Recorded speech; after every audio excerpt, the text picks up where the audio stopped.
Jai Hind students. I am Dr. Garima Vashne, Assistant Professor in EC Department, AKGEC Ghaziabad. So आज हम BEC 303 subject का एक topic unit 3 का topic पढ़ने वाले हैं, wave form synthesis. Okay, so to realize a particular waveform which is given, we need to know first unit step function and unit ramp function. These two functions using which we will be realizing a given waveform. So these are also called as singularity functions. These are also called as singularity functions. Okay. So unit step function is denoted by ut and unit ramp function is denoted by rt. So what is unit step function? First we need to see. Ut is, the waveform is looking like this, like when t is equals to 0, the ut will be 1 and it will be a constant value through when as the time increases, ut will remain constant at 1. So the definition is ut is 0 for negative time and ut is 1 for t greater than or equals to 0. If a function which is shifted in time, ut minus a, where a is the shifting, then this function will look like, this waveform will look like t, this is ut minus a. So this waveform will be shifted version of the ut, and where it will be shifted? It will be shifted positive in time by a quantity a. Why? Say I said ut is equals to 1 for t is equals to or greater than 0. So this ut minus a will be equals to 1 for t minus a greater than or equals to 0. That means t must be greater than or equals to a. So ut minus 1 will be 1 for t greater than or equals to a. So which I have created. Similarly, if a scaling factor capital A is multiplied in ut minus a, then it will be having a magnitude which is multiplied by capital A.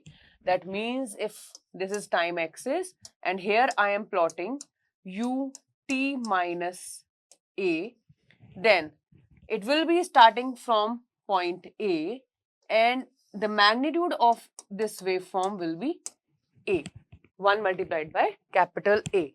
So this is ut minus a. So we have understood the scaling and we have understood the shifting property of unit step function.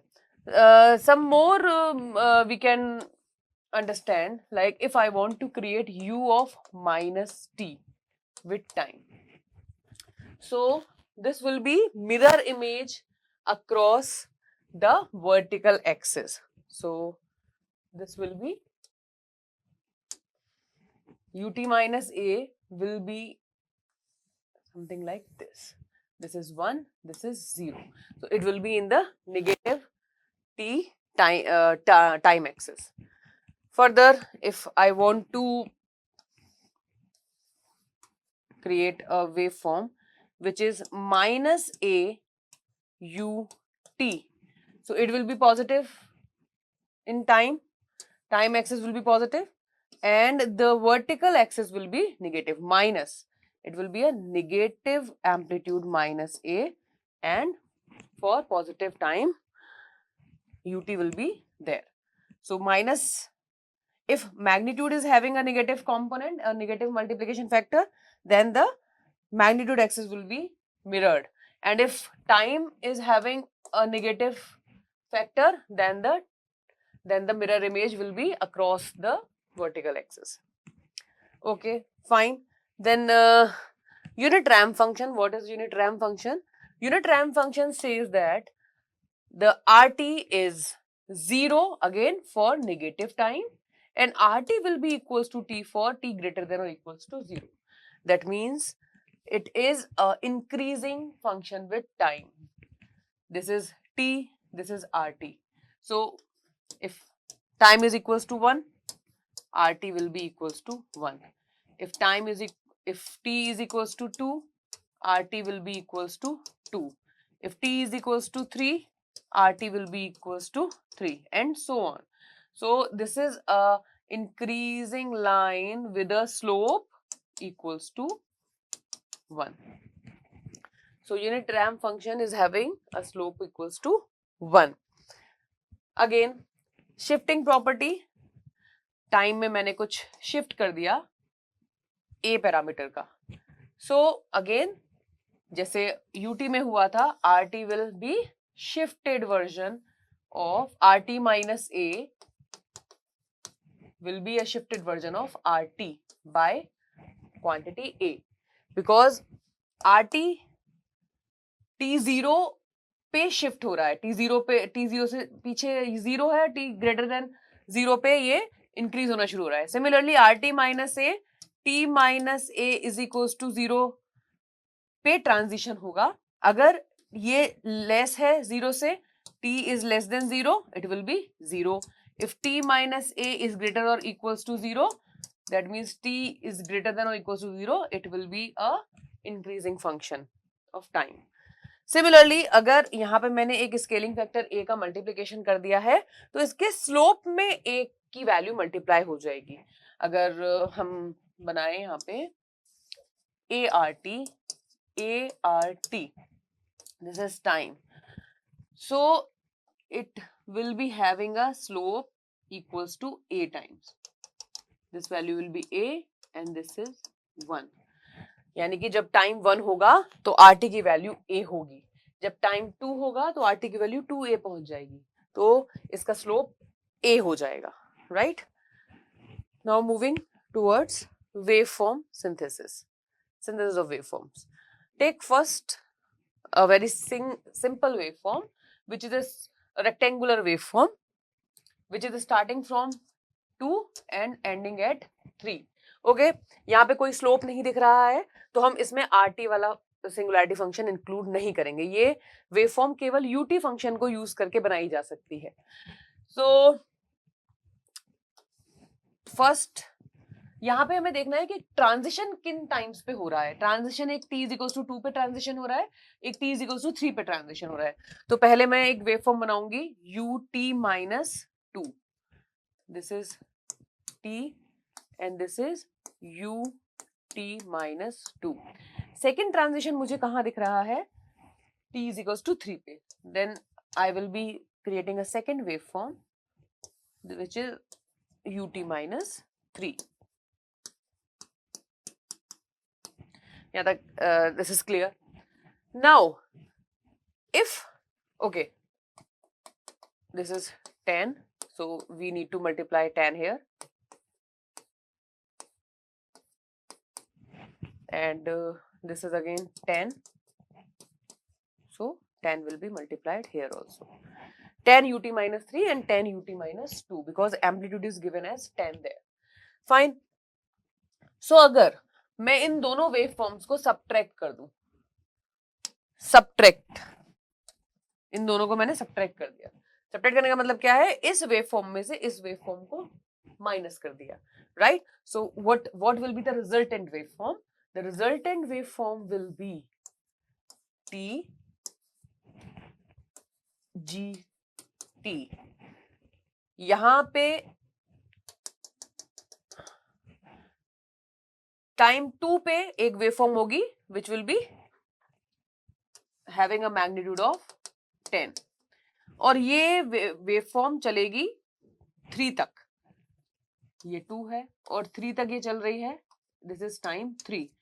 t is equal to 3 होते ही ये जो waveform मैंने यहाँ बनाई थी ये subtract हो गई. इसमें से सब्ट्रैक्ट होने का मतलब ये पूरा पार्ट यहाँ से चला जाएगा.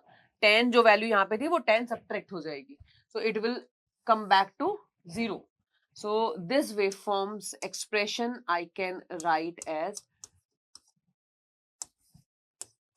10 ut minus 2 minus ut minus 3. Right? So this is the expression for GT.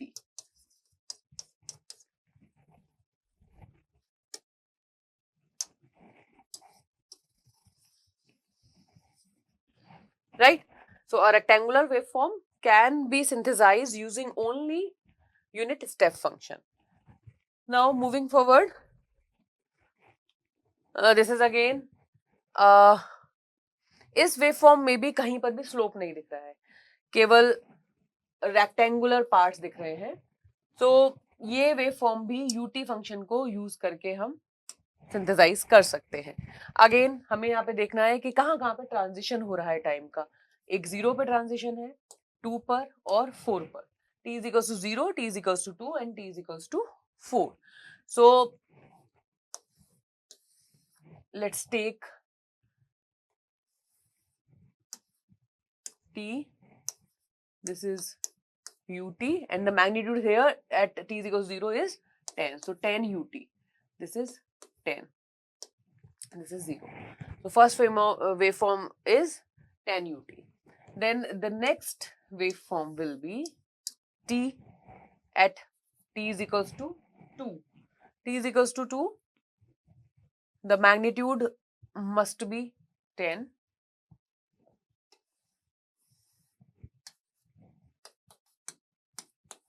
This is 10 ut minus 2. अगर मैं इन दोनों वेवफॉर्म को सब्ट्रैक्ट कर दूं, subtract both the waveforms, then what we will be getting? A waveform which will start from 0 and which will end at t is equals to 2, having magnitude as equals to 10. So this waveform is the 10 ut minus 10 ut minus 2. So this is 10 common ut minus 2. So इतना part मैंने इस waveform का बना लिया. This part has been synthesized. Now the remaining part is this one, right? I need to synthesize this part also. So what will be the second part? Let's say this is first part and this is second part. Now we need to synthesize part 2. In part 2, transition will be at 2 and 4. So let's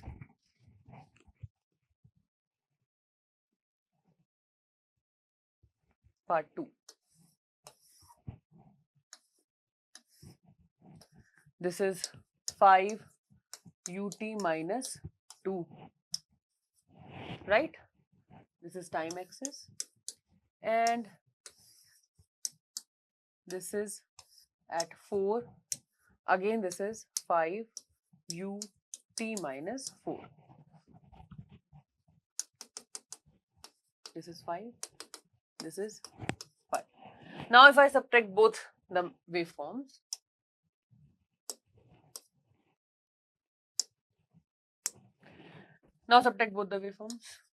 what you will be getting? T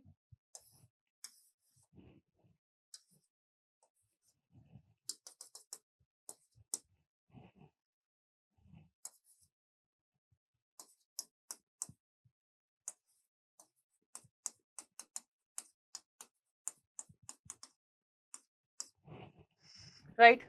Now I have two parts. First is this and second is this. Now what I need to do? I need to add both the parts. But this portion will be a repeat, this 5 and this 5. So the answer will be 10 ut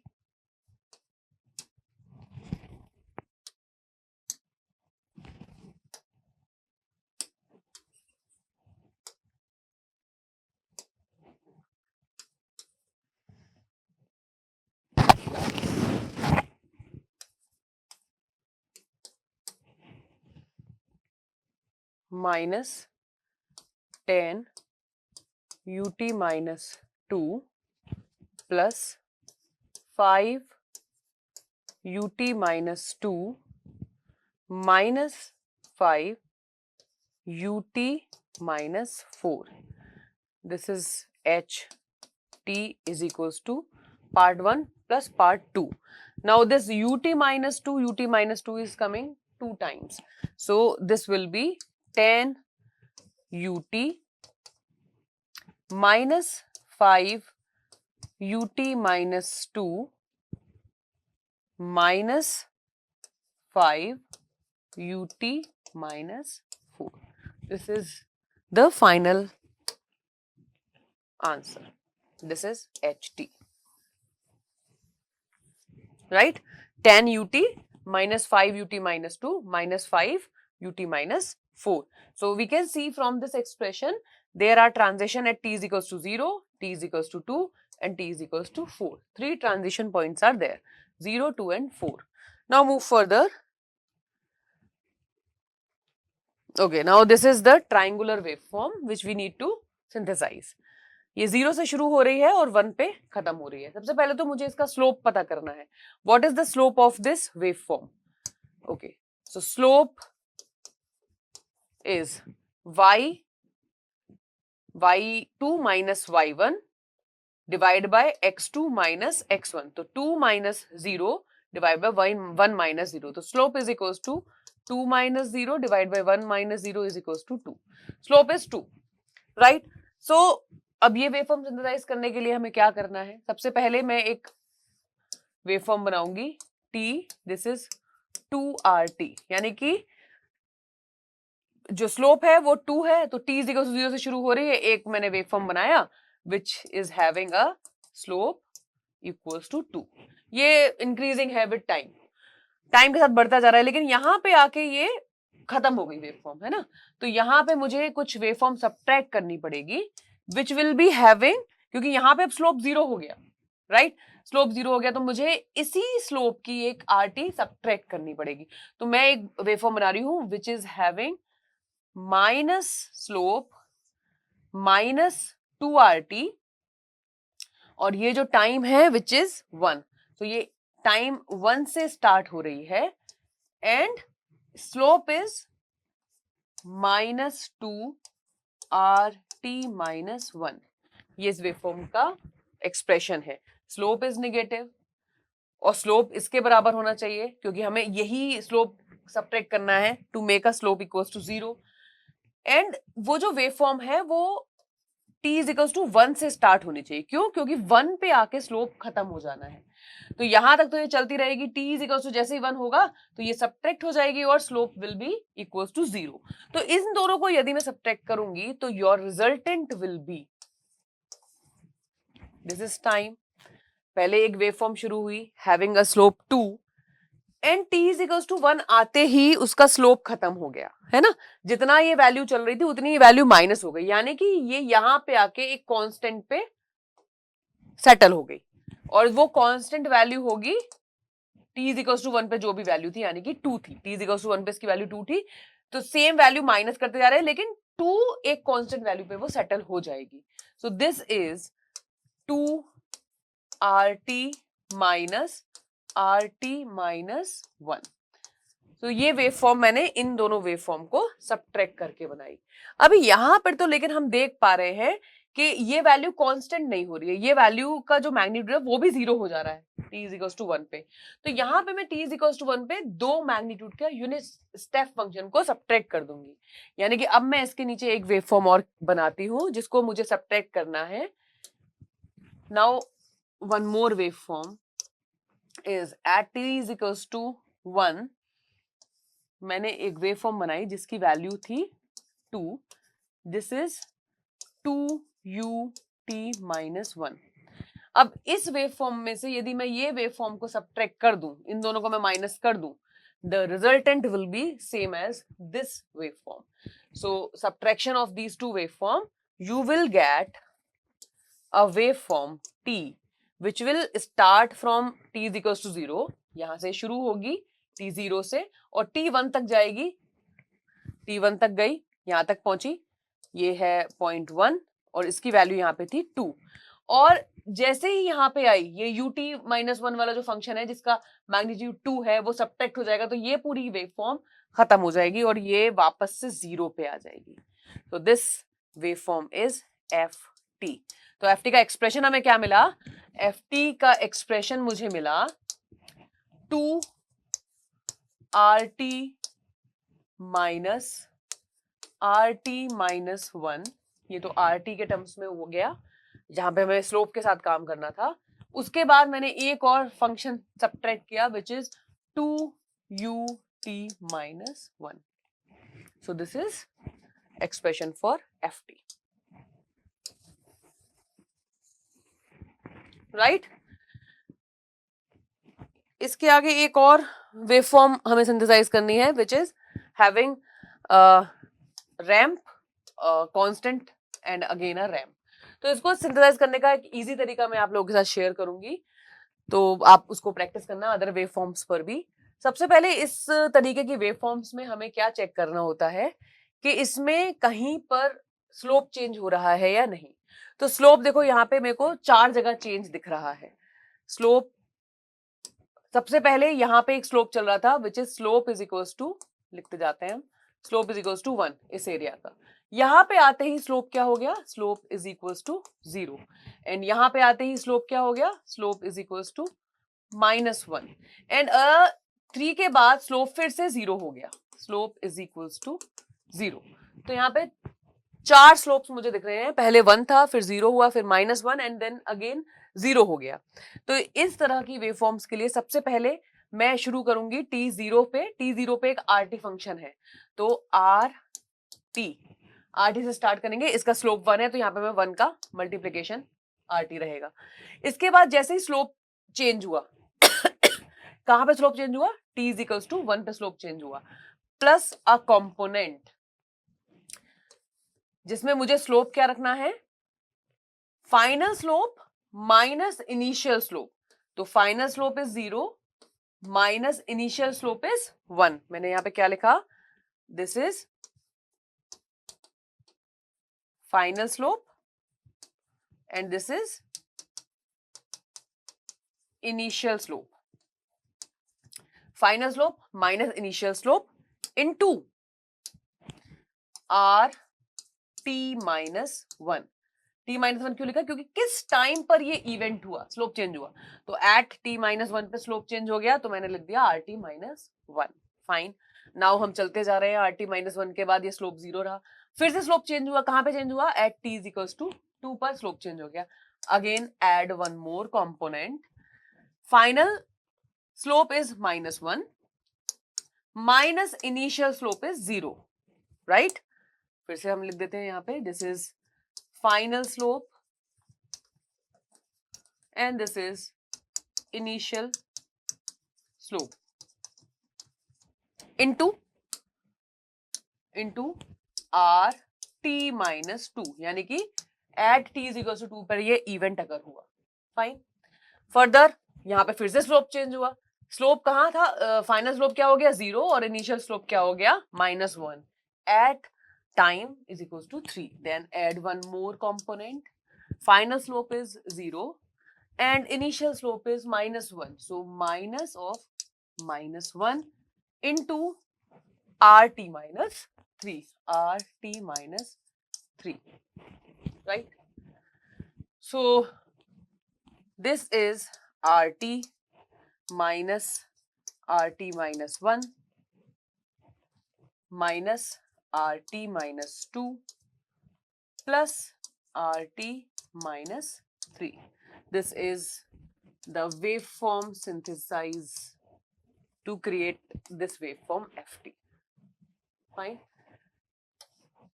तो ये एक easy तरीका है, इसको जो हमने पहले तरीका सीखा था उसको यूज करके भी आप बना सकते हैं. ठीक है. अगर यहाँ स्लोप 2 होता तो यहाँ हम 2 लिखते जाते हैं, इनिशियल स्लोप हम 2 ले लेते, फिर जो भी चेंज होता वो चेंज लिखते जाते हैं हम, राइट. तो आज के लेक्चर के लिए इतना ही. नेक्स्ट लेक्चर में फिर से किसी और टॉपिक के साथ मिलेंगे. Thank you.